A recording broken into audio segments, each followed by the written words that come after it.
Effective strategies for sober living in. How they can help you. Many people struggle with addiction, and it's not easy to get clean. However, several practical strategies might assist you on your path to recovery. These strategies include finding a support system, setting goals and sticking to them, letting go of negative thoughts and emotions. Be mindful of the present moment without judging or dwelling on the past or future.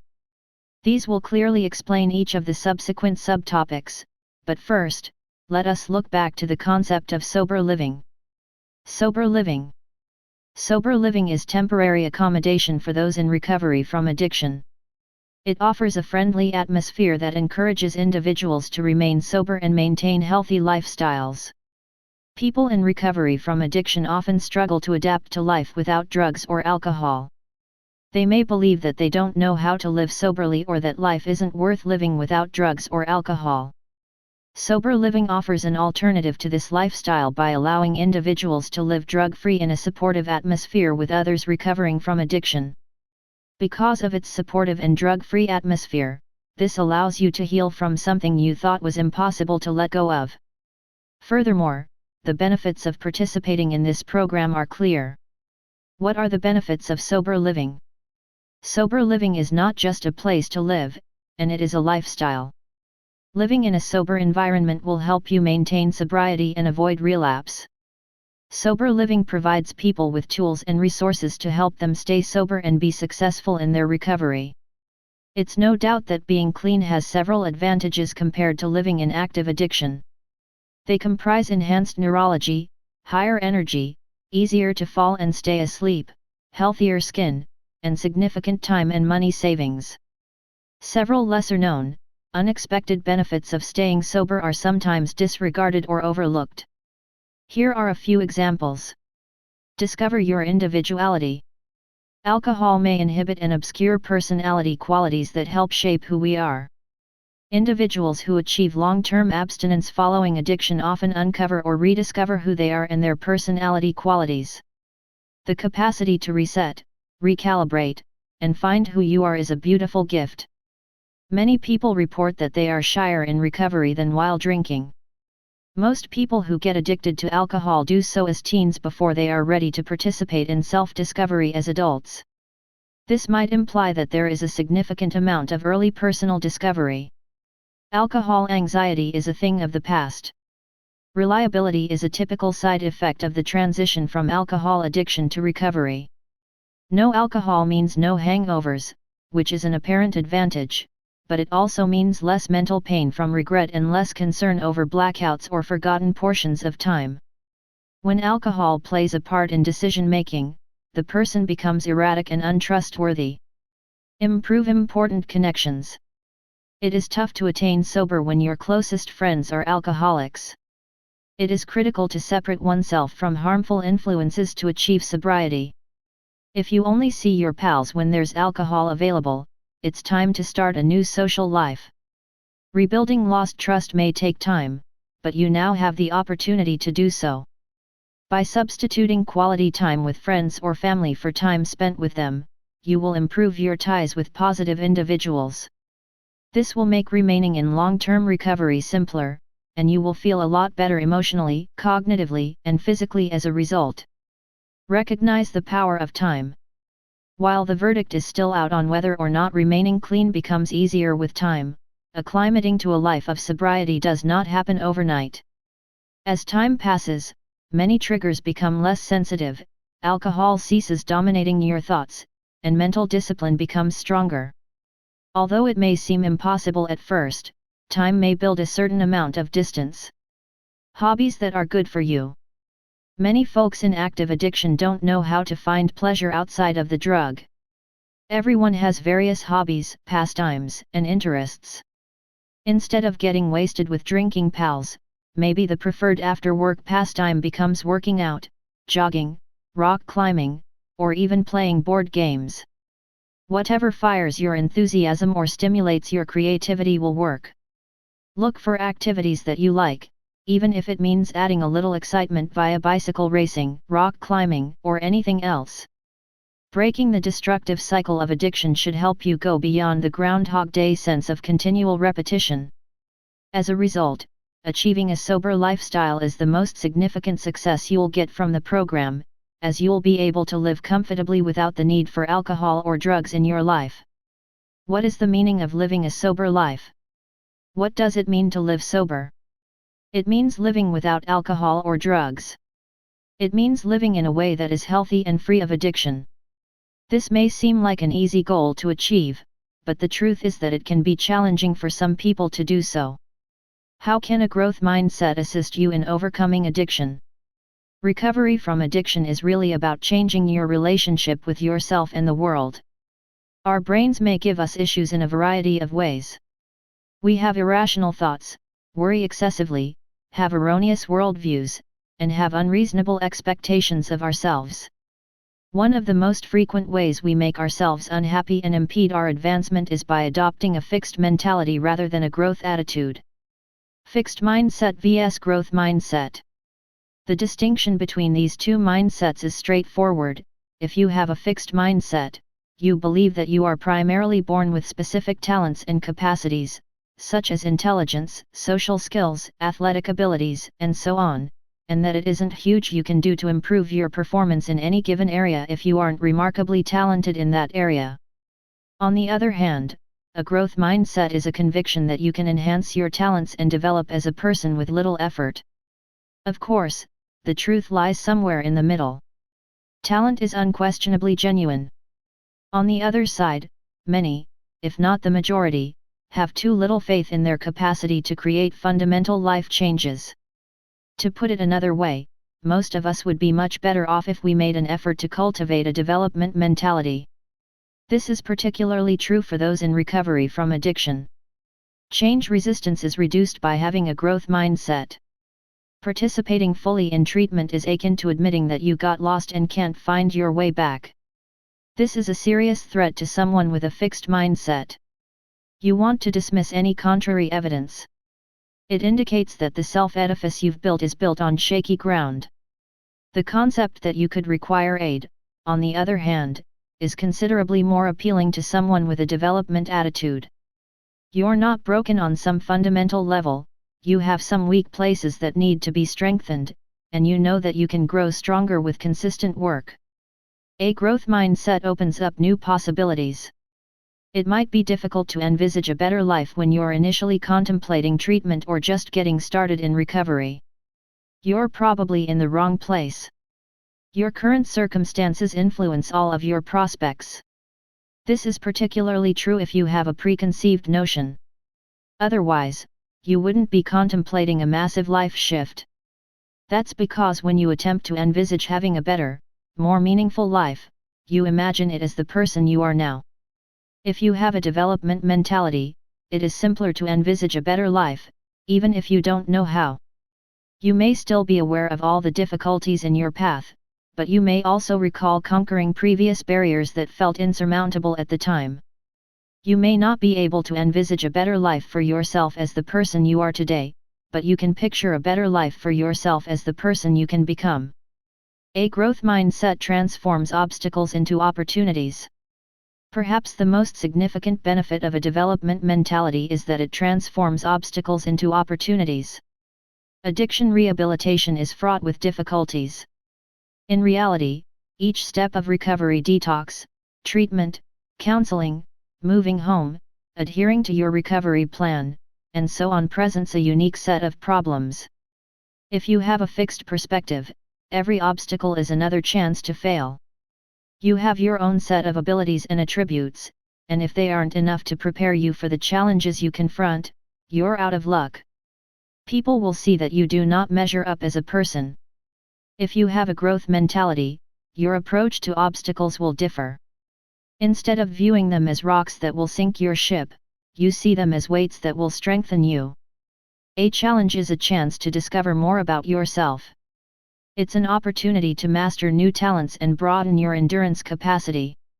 Every new difficulty presented by rehabilitation is a chance for progress and will prepare you to face even more significant problems in the future. Adopting a growth mindset is one of the most effective ways to become more resilient to the challenges of addiction recovery.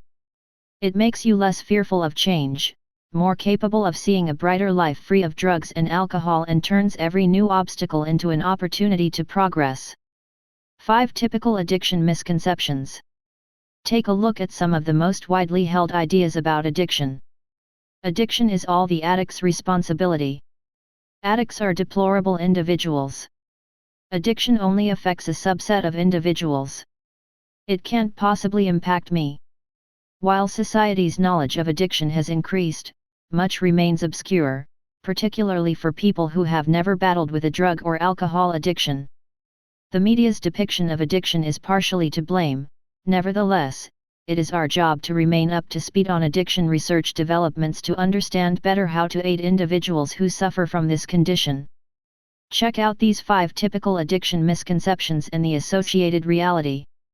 Myth number 1: addiction is a personal choice. Someone chooses to drink or take drugs, then getting addicted must also be a decision, right? No.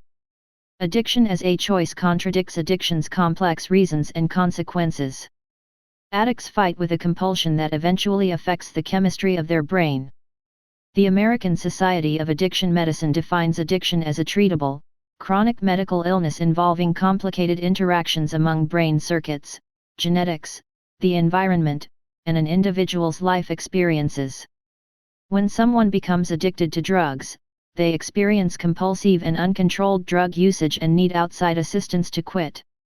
The addict's addiction becomes their most powerful motivation, and they will do anything, absolutely anything, for the substance. Any option is no longer available at this moment. Furthermore, some research implies that addiction has a hereditary component. A family history of drug misuse and uncontrolled environmental variables may be a precursor. Addiction study demonstrates that addiction has nothing to do with a lack of willpower or strength. Truth: addiction is a long-term medical condition that affects the brain. Myth number 2: addiction affects only certain people. What sort of person comes to mind when you hear the word addict? Perhaps someone who grew up in a problematic area or spent time in and out of prison. Part of the fault for the addict stereotype may be attributed to the media. On the other hand, addiction does not discriminate, and no one is immune. Many addicts are employed and have families. 32% of alcoholics are functional, albeit this figure may be low given other sources show a higher figure.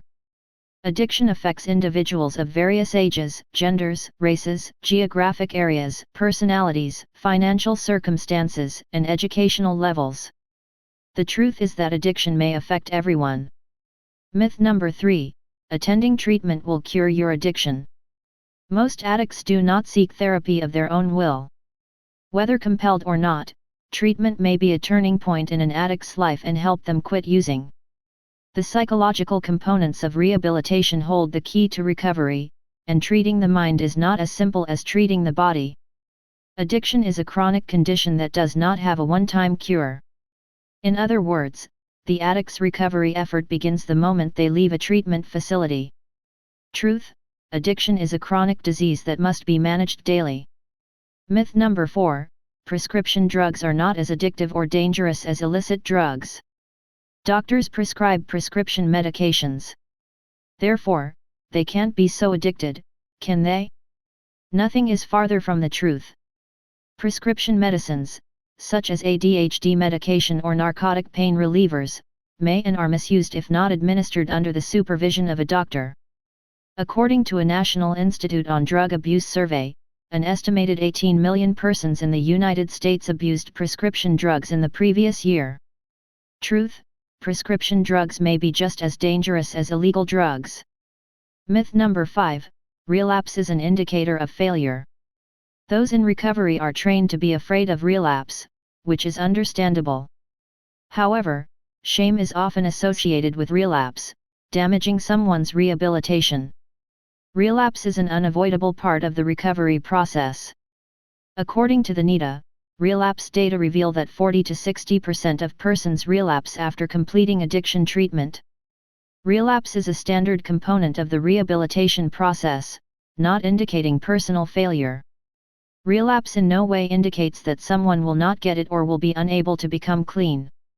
Remember that addicts are fighting sickness, not a weakness or lack of character. Truth, relapse is a natural part of the recovery process and does not imply that the addict fails. A guide to sobriety and how it works. Some individuals may seek a fast cure without fully comprehending the complexities of addiction recovery. Others may be hampered because they don't know what to do initially. In any scenario, it's simple to become lost along the path of the individual who isn't aware of the potential obstacles and the tools and elements that may assist in meeting those challenges. The trip to addiction recovery may be a lot more accessible, less terrifying, and more likely to end in a happy conclusion with a guide that contains the many stages necessary to support the process altogether. Understand the importance of sobriety. Recognizing and acknowledging that a person has a problem with alcohol or drug misuse is the first step toward sobriety. This might be difficult since denial is a normal reaction to realizing that the person has lost control of their drug usage. Nonetheless, several tests may be used to evaluate whether or not a person's drug misuse has become a problem. Connect. Once it has been recognized that the individual needs sobriety, the next step is to seek assistance. There are several sources of assistance that might assist a person in getting started in obtaining the therapy required to overcome addiction and get clean. Stopping drug misuse is a journey that does not have to be performed alone. Having a reliable support system to help keep motivation makes becoming and staying clean more probable. According to substance abuse research, having the support of others may increase a person's chances of enrolling in and completing detox and treatment for addiction. Find the most effective treatment program. According to the National Institute on Drug Abuse, no single therapy is beneficial for everyone undergoing drug abuse treatment. As a result, it is critical to choose a treatment program that meets the individual's requirements. There are many elements to consider while making this choice, including the program's credentials and the individual's degree of drug dependence and willingness to change. Sober Living Near Me. Sober Living provides a support system for people recovering from substance abuse. It is a place where they can live with other people in recovery. This living arrangement is usually temporary, lasting 6 months to 2 years. It is meant to help the recovering person stay on track with their sobriety by providing the necessary resources and support system. To discover a sober living home in Virginia Beach, Virginia, for you or someone you care about, contact a member of our team right now. We'll be glad to assist you. The importance of having a support system while living a sober life. Support systems are essential to living a sober life. It is necessary to have someone you can talk to who will listen and understand what you're going through. Having a support system can help you stay motivated and on track with your goals. A support system is not just made up of one person, but it is made up of the people surrounding you. Your family, friends, and co-workers can all be considered your support system. Those around you can help you look forward to a healthy lifestyle and keep you focused on recovery as you learn how to avoid triggers if you have a solid support system. Your system also relies on good peer influence, in which your supporters promote healthy habits and decision-making. Recovery may contain a range of feelings, many of which might lead to a relapse. A solid support network may provide you with a haven. Instead of utilizing drugs, your network can assist you in finding healthy and productive methods to cope with your emotions. The first step will determine who you need in your support system. Finding individuals who will assist you in your recovery might be difficult or impossible if your drug misuse has separated you from family and previous friends. However, the fact is that many individuals will be ready to do so. It might be tough to know who you need in your support system at this point in your recovery. Because you're transitioning from drug use to recovery, you may miss the sensation of hanging out with pals who used as well. Although it may seem to be a good idea to include them in your network, the fact is that you will need to remove yourself from this old set to stay on the great road you're on. You may focus on defining your requirements now that you know who not to include in your social life. Do you need someone to be there and listen without passing judgment? Perhaps you'd want to be reminded when you begin to display old tendencies. Whatever it is, Could you make a note of it?